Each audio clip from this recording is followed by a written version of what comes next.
Welcome to the HEARTS Entwined podcast. In this podcast, we'll be having discussions around the secrets which attract lasting, healthy, fulfilling relationships, creating a healthy mindset, and what women should know and understand about men. Introducing your host, Lyn Smith, the Queen of Hearts, relationship expert, trainer, speaker, and best-selling author of the Cupid's Bow technique.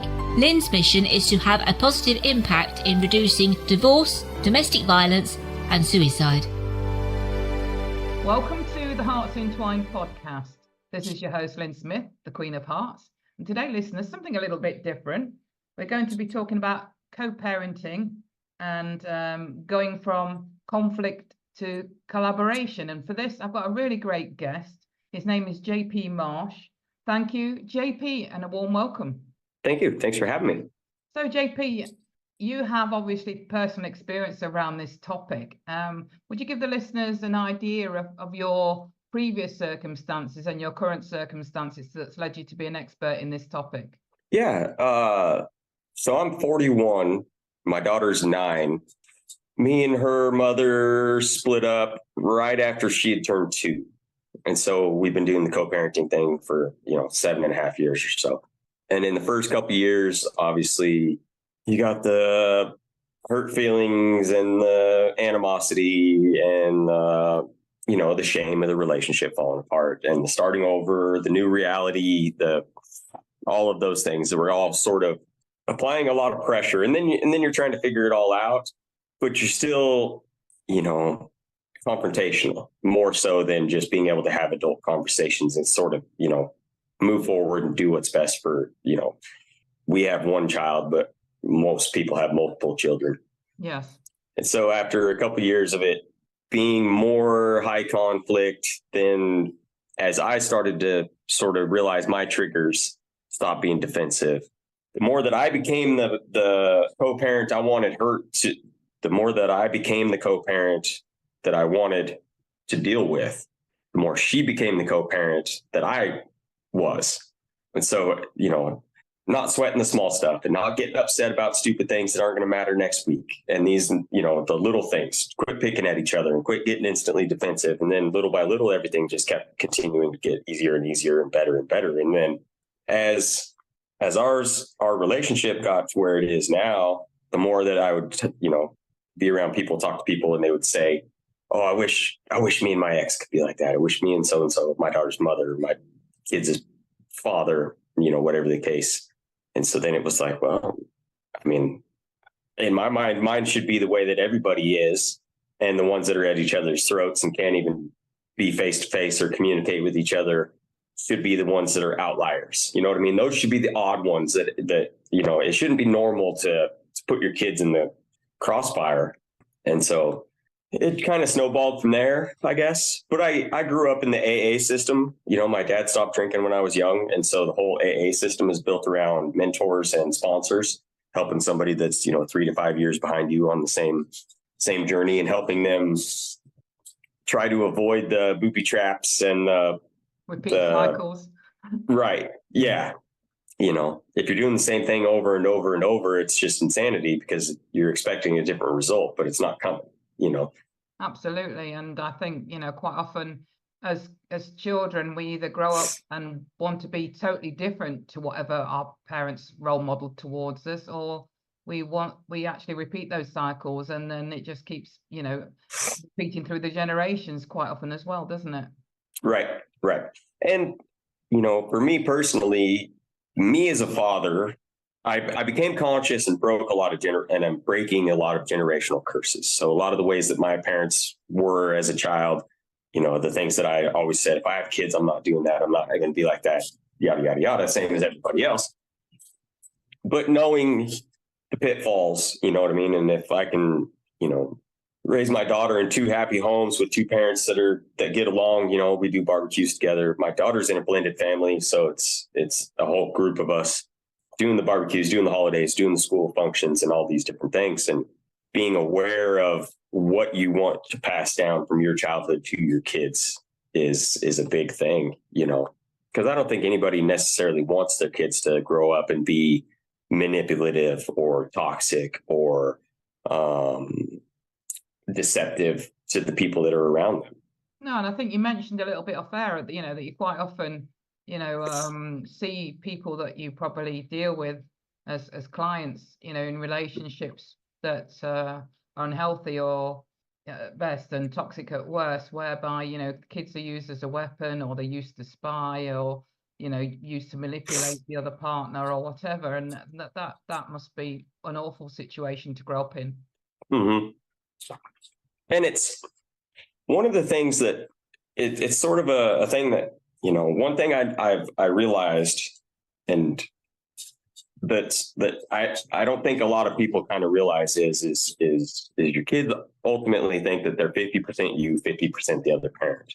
And so if you're sitting around bad mouthing the other parent in front of your kids, you're just bad mouthing your kids. They're just taking it because they feel like they're half of that other parent. But then also you're raising your kids to not know who they are, because if they have to be at dad's house but can't say that they love mom, can't talk to mom, so then they're this person at dad's house, and then vice versa at mom's house. Can't say that they love dad, can't, whatever. Mom's always talking bad about dad, dad's always talking bad about mom. So then they're raising up with these two false personalities, but never actually getting to be who they are and evolve into the person that they are. And then what happens when they turn 18, 19, 20 years old and they're out on their own?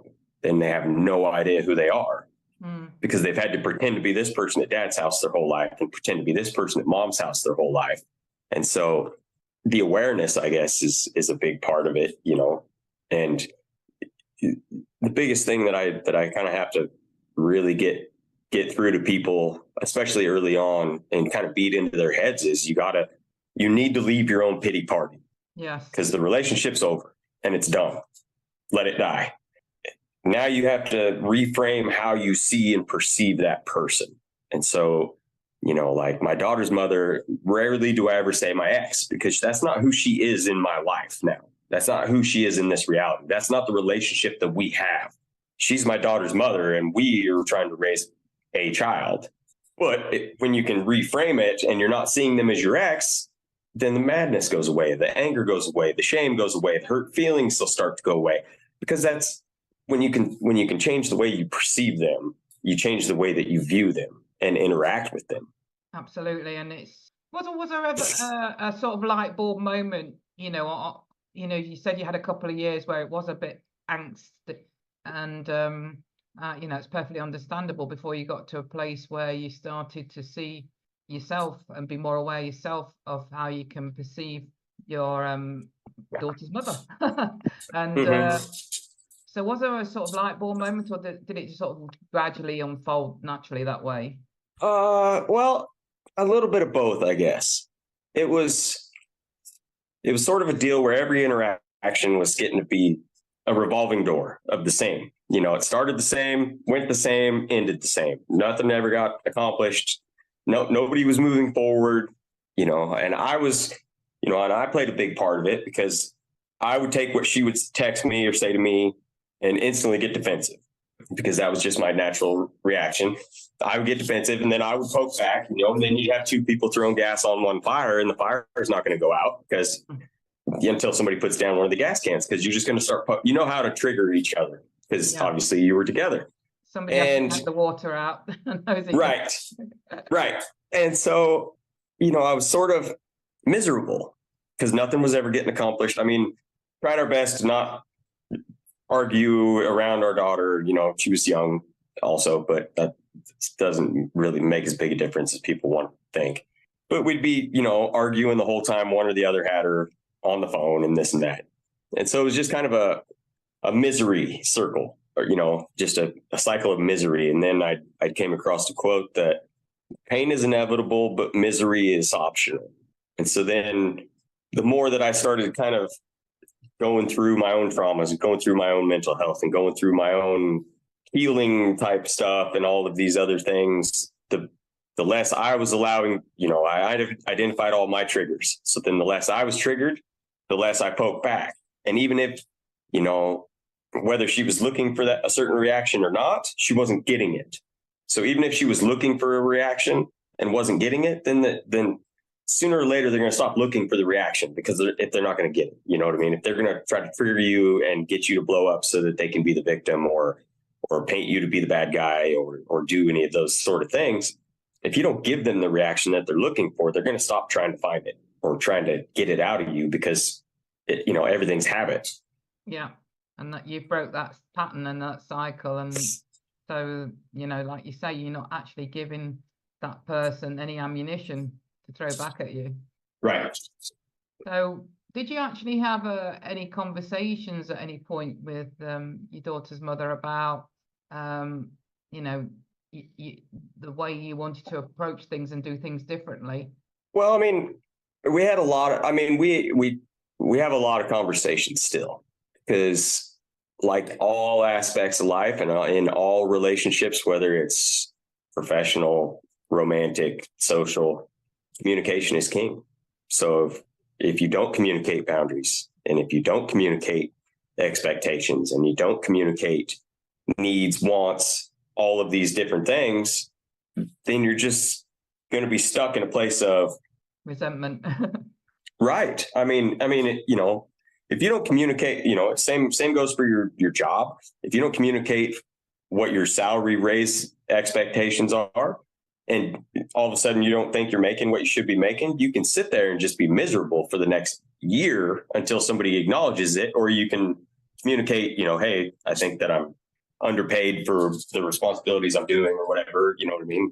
And then being able to communicate boundaries and that kind of stuff, it's just important. But also, the less that you engage in negative, toxic, or unhealthy places, communication, actions, you know what I mean? If you have a high conflict other parent, and they always want to throw a big old, cause a huge scene in the parking lot at McDonald's or at the park or wherever you're doing drop-off pickups, you don't have to sit there and let them go through the whole thing. You can just say, this is not how adults speak to each other. Get in your car and drive off. You don't have to allow them to, you know what I mean? And that's how you set boundaries. Like if they can't sit there and just throw a fit and cause a big scene and belittle you in front of all these other parents at the soccer game, if you just leave, their actions are going to show, you know what I mean? And then it'll kind of go away little by little. But if you engage in those negative situations, then they're just going to keep going. But we had conversations. Sorry. Oh, go ahead. Yeah, I think it's about acknowledging, your own responsibility, in how you communicate, and not pointing the finger all the while at the other person. Right. And it's the same as if you don't deal with the traumas from your childhood, you're going to carry them into your adulthood. If you don't deal with the traumas from your past relationships, you're going to carry them into your new relationships. And if you can't be an adult with, your kids as other parents, which is probably the most important job that you're going to have is just being a parent and raising your kids. That's a huge billboard red flag to every person that you're romantically interested in until you can figure out how to get this sorted out. Because if you can't, like, how you do one thing is how you do everything. Yeah. If that's how you act towards somebody that you are linked to for the rest of your life, how are you going to treat them? Probably the same way. You know what I mean? Like, because the idea that, well, once my kids are 18 and move out and graduate high school and go live their own lives, then I don't have to deal with that other parent. And it's like, well, not really. I mean, who gets to go to the wedding then? If you can't be in the same room, who gets to go to the wedding? Who are they going to choose? Hopefully, you're betting on you're going to get chosen, but what if not? Then you're missing your kid's wedding. You're missing the birth of your grandkids. You don't get to go to all the birthday parties for your grandkids. You're missing the college graduation. You're missing, somebody's going to miss it if you guys can't be in the same room together. Yeah, I actually was in that position because my parents were together for about 20 years, I think. So I was about 18 when they separated. So I wasn't young 2-year-old like your daughter was. But that had its repercussions in terms of, when I was ready to get married, there was a lot of angst between my mum and dad and about whether one would come to the wedding and one wouldn't and all this. And it actually ruined my day, with the worry of it all. Right. And then you go in to have kids And then instead of experiencing childbirth and becoming a parent and having this great experience, now you're worried, well, if they both end up showing up, are they going to be in the lobby yelling at each other? Is security going to have to escort one of my parents out of the hospital while I'm trying to have my first child, their first grandchild? You know what I mean? But it sprawls out to everywhere. Because then if you get married to somebody whose parents are together and or have a healthy co-parenting relationship, then it's like, well, if your parents can't get along, what happens if we split up? Are we going to be like them, or are we going to be like my parents? Yes. But also, like, the other parents, you just get a lot of, it's just a lot of anxiety and a lot of stress that you shouldn't even really have to deal with, because then, everybody's like, well, nobody wants to be around them people. You know what I mean? No.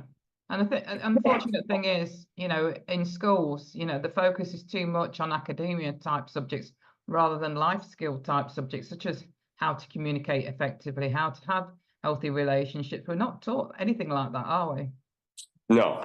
Well, I mean, I can only speak for, in the US, in the public school systems, maybe more of the private schools, Christian schools, some of those things, maybe they delve into a little bit of these things. But I mean, in the US school system, you're basically only taught how to be a worker bee.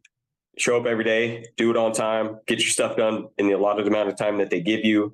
I mean, there's a lot of stuff missing in our educational system, and I'm not sure how it is in other, I assume most Western cultures are probably similar. Definitely. Whereas, like, they don't teach you anything about finances. They don't teach you anything about credit. They don't teach you anything about debt. They don't teach you anything about wealth. They don't teach you anything about mental health, hardly. I mean, I think the last 6 years of school, I did 1 year of health in middle school, which was broad medical health. I mean, not really any specific area for a allotted amount of time. And then I think there was a half a year of it when I was a senior in high school. And that was the gist of all health classes. Or even just being a little bit of independent, even like cooking on a budget regularly, and knowing what to budget for a set meal and how to cook it, just a nice like that. Right. And I mean, and then the other, the social view or societal view of some of these situations too, because, in a lot of cases, if we're going to talk about, relationships and child and money a little bit, but like, say that the average the average dad makes $52,000 a year in the US, gets divorced. So after taxes, every month he's bringing home $2,800, $2,900 a month. Now he's got to pay the mother child support of $1,000 a month. So now he's got $1,800 a month to pay all of his bills. Yeah. So he's got less disposable income. Right. So then he's got to work 60 hours a week, because 10 hours of overtime, you're not going to make any extra money. So you got to work 20 hours overtime. So then be able to afford to live on his own, take care of his kids, pay the child support.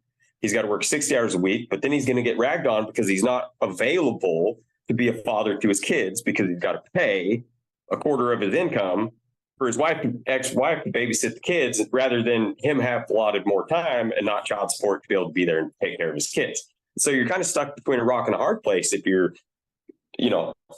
more often the father is kind of in this position. But, I'm not going to say it's always or anything like that, but the main breadwinner is usually in that situation, isn't it?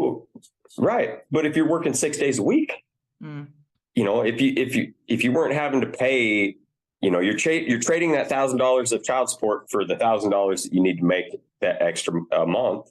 Whereas if they didn't require you to pay that $1,000 of child support, you'd have 20 extra hours a week to spend with your kids. You'd be able to have, you know what I mean? But then the whole point is you don't have the time because you're at work all the time. Well, I got to work all the time so I can pay my bills and half of your bills. It becomes an unhappy cycle again, doesn't it? Right. That situation. So when you have people talking to you about being in a similar situation or entering into a similar situation, what is the most common problem or challenge do you find that they have? Most people won't get out of their own way. whether it be, it doesn't really matter if it's the mother or the father. Their entire identity is so intertwined with either being the victim of X, and that's what the relationship dissolved from, or being the victim of X, I have to do this after the divorce is finalized, pay this child support, don't get to see my kids, whatever. So they get stuck in this victim sort of cycle, but then it becomes the blame game on the other person, right? Or, one or the other doesn't feel like they have the same amount of control anymore over the other person like they did when they were together or married still. And so you run into a lot of that as well. So how do I, if it's the mother, how do I keep control? Then I, if he doesn't do what I want, well, maybe you shouldn't see your kids this weekend, even though it's not their decision. It's the court's decision that says, this is their time. Or, the double standards. If you don't want them stalking you on Facebook, then don't stalk them on Facebook. If you can do whatever you want to do because you're a single person, when you don't have the kids, they have the same right? So don't be driving by their house to see what cars are parked in their driveway when you have the kids, because maybe they decided they could go out. You know what I mean? It's little things like that, because then it just becomes something that, he drives by and sees a pickup sitting in his ex-wife's mother of his kids' house driveway. So obviously somebody stayed there. Well, I don't recognize the pickup. So then it starts eating at him. And then it turns into just poking, triggering. You know what I mean? Like, yeah. Or, if people could just, get out of mostly get out of their own way, because you're doing it to yourself. Yeah, but absolutely. And what's one thing that, sorry. Oh, go ahead. Well, one thing that we had done was, and this works really, really well, but you have to get to the place where you're an adult and you can actually grow up, I guess you'd say. So with my daughter, me and her made a deal where we each had first call.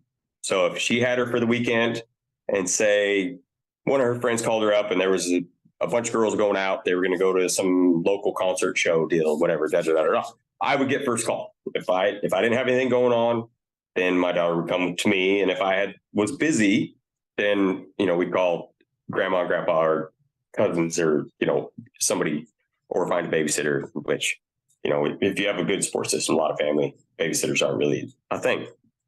But you cannot use that as ammunition down the line. Yes. Right?